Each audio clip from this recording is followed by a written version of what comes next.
Oke, assalamualaikum warahmatullahi wabarakatuh.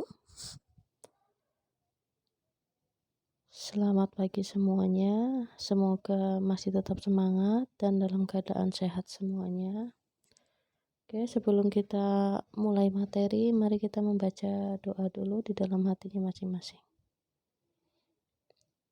Oke, untuk mapel kimia ini kita akan mempelajari materi dan perubahannya ya. Nah, kompetensi yang dicapai itu memahami konsep materi dan perubahannya. Nah, di mana klasifikasi materi itu materi dibagi menjadi dua macam, yaitu ada zat tunggal, kemudian ada campuran. Di mana zat tunggal ini nanti akan ada yang bagiannya itu adalah unsur dan senyawa. Sedangkan untuk campuran itu dibagi menjadi dua, ada homogen dan juga ada heterogen.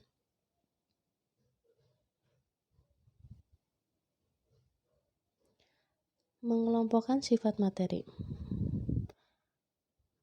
Apa sih itu ilmu kimia? Ilmu kimia adalah ilmu yang mempelajari tentang satu materi, di mana di dalam materi itu ada struktur, ada susunan, dan juga ada sifat. Kemudian nanti akan kita pelajari tentang perubahan materi, dan yang terakhir itu ada energi yang menyebabkan terjadinya perubahan materi. Oke, lanjut. Apa sih itu materi? Nah, jadi materi itu adalah segala sesuatu yang memiliki massa dan menempati ruang. Kemudian bagaimana dengan udara dalam balon? Nah, di situ apakah dikatakan materi juga? Ya, nanti kalian akan bisa ambil kesimpulan dari penjelasan saya. Jadi memang tadi ya yang sudah saya jelaskan, materi itu juga disebut dengan zat ya, merupakan segala sesuatu yang mempunyai massa dan menempati ruang. Jadi memang di sekitar kita baik di rumah, di sekolah maupun di luar itu terdapat materi yang beraneka ragam jenis serta wujudnya. Di mana pengelompokan sifat materi itu dibagi menjadi tiga, yaitu ada padat, ada cair, kemudian juga ada gas. Di mana padat itu dikatakan bentuk dan volumenya tetap selama tidak ada pengaruh dari luar. Nah, contohnya tentunya kalian sudah tahu lah, kayu itu merupakan zat padat ya. Kemudian untuk yang kedua itu adalah zat cair atau bentuknya itu selalu berubah-ubah sesuai dengan tempatnya. Volume zat cair itu adalah tetap. Contohnya adalah air, kemudian mungkin minyak, sirup, dan lain sebagainya. Dan selalu mengikuti wadahnya ya. Kemudian yang terakhir itu adalah gas, baik bentuk dan volumenya tidak tetap dan akan mengisi seluruh ruangan yang ditempatinya. Jadi terjawab pertanyaan yang tadi ya, bagaimana dengan udara dalam balon? Jadi udara ada dalam balon itu juga merupakan suatu materi, di mana materi tersebut adalah gas. Kemudian sini akan dijelaskan ciri-ciri gas itu susunan molekulnya itu berjauhan, tidak sama dengan zat padat ataupun zat cair. Ini molekulnya sangat bebas, kemudian kerapatannya rendah, kemudian tidak selalu bergerak dengan kecepatan tinggi. Dan juga campuran gas selalu uniform, uniform itu apa? Serba sama. Kemudian adanya gaya tarik-menarik antara partikel itu dapat diabaikan atau tidak kuat. Kemudian laju suatu partikel selalu berubah-ubah, tapi laju rata-rata partikel-partikel memiliki volume dan bentuk yang tetap. Ciri-ciri gas selanjutnya itu gas itu dapat dimanfaatkan, contohnya gas yang berada di dalam balon. Gas yang dalam bentuk atom tunggal itu seperti golongan gas mulia He, Ar, C, dan ada juga diatomik, kemudian juga ada dalam bentuk senyawa. Kemudian lanjut ke ciri-ciri zat cair. Itu mempunyai kerapatan yang lebih tinggi bila dibandingkan dengan gas, namun lebih rendah bila dibandingkan dengan padatan. Kemudian jarak antar partikel lebih dekat dibandingkan dengan zat gas ya. merupakan fase yang terkondensasi. Juga merupakan fase yang bisa dikatakan tidak terkompresi dan bentuk cairan akan menyesuaikan dengan wadahnya. Nah, ini ciri-ciri zat padat, ada batu, ada koin, ada kancing baju itu apa? Diamond ya. Kemudian ciri-cirinya adalah satu, kerapatannya sangat tinggi, jauh lebih tinggi daripada gas dan zat cair. Kemudian jarak antar partikel sangat dekat. Kemudian merupakan fase yang terkondensasi, merupakan fase yang bisa dikatakan tidak terkompresi, mampu mempertahankan bentuknya. Nah, kemudian ada mengelompokkan perubahan materi. Mengelompokkan perubahan materi. Jadi memang sifat itu adalah keadaan yang mencirikan suatu zat atau materi ya. Setiap zat atau materi itu memiliki sifat fisika dan sifat kimianya. Nah, di sini ada nanti perubahannya itu ada perubahan fisika dan ada perubahan kimia. Jadi dari sifat pun itu dibagi menjadi dua, ada sifat fisika, kemudian ada sifat kimia. Di mana sifat fisika yaitu perubahan yang dialami suatu benda tanpa membentuk zat baru. Sedangkan pada tadi sifat ini dapat diamati tanpa mengubah zat-zat penyusun materi tersebut. Dan sifat fisika antara lain itu adalah wujud zat, warna, bau, titik leleh, titik didih, massa jenis, kekerasan, kelarutan, kekeruhan, kemagnetan, dan kekentalan. Dan yang kedua ada sifat kimia, yaitu perubahan yang dialami suatu benda yang membentuk zat baru. Contoh dari sifat kimia itu antara lain mudah terbakar ya, kemudian mudah membusuk, mudah meledak, beracun, dan berkarat atau bisa kita katakan korosif. Kemudian ada lagi perubahan materi, itu banyak hal yang dapat menyebabkan materi berubah.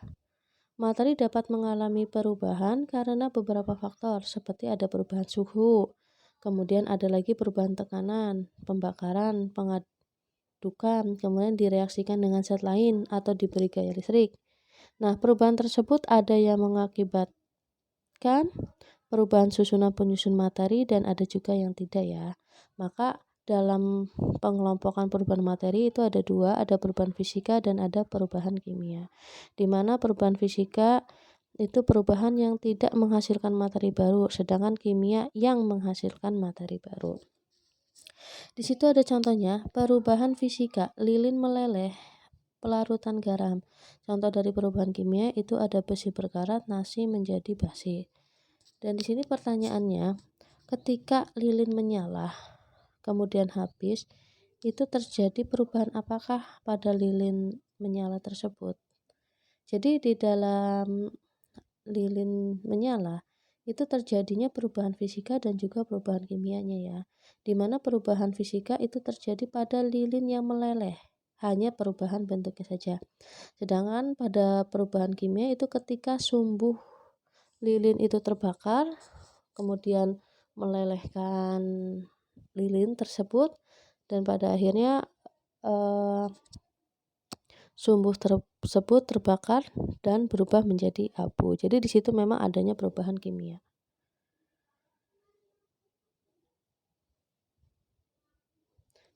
Di sini ada ciri perubahan fisika. Yang pertama, perubahan zat hanya terjadi pada wujudnya ya, tetapi tidak pada sifatnya. Kemudian yang kedua, zat hasil perubahan fisika dapat dikembalikan ke bentuk semula. Kemudian yang ketiga, sifat zat yang dimiliki sebelum dan sesudah perubahan sama. Kemudian untuk perubahan kimia itu memiliki ciri-ciri perubahan tersendiri. Yang pertama, terjadinya perubahan susunan molekul. Kedua, terbentuknya zat baru dengan sifat zat yang berbeda dengan sifat penyusunnya. Kemudian yang ketiga adalah perubahan zat bersifat irreversibel atau tidak dapat kembali ke bentuk semula. Tidak sama dengan perubahan fisika. Kemudian tadi di awal sudah dijelaskan, materi itu terdiri dari dua, yaitu unsur, ada unsur, kemudian ada senyawa ya. Di sini unsur adalah zat tunggal yang tidak dapat diuraikan lagi menjadi zat lain dengan Reaksi kimia biasa, itu ada contohnya, ada tabelnya, silahkan kalian lihat. Bagusnya lagi dihafal dengan lambangnya. Kemudian ada lagi senyawa, di mana senyawa adalah gabungan dari beberapa unsur yang terbentuk melalui reaksi kimia. Misalkan dua atom hidrogen dengan satu atom oksigen dapat bergabung membentuk molekul air H2O. Nah, itu pada H2O itu terdapat terdapat unsur 3 ya, di mana H-nya ada 2, hidrogennya ada 2, dan O-nya ada 1. Coba bisa kalian lihat contoh dari pupuk atau amoniak NH3. Nah, pada NH3 itu terdapat 4 unsur ya, di mana ada 3 unsur H dan 1 unsur N. Jadi ada 4 totalnya.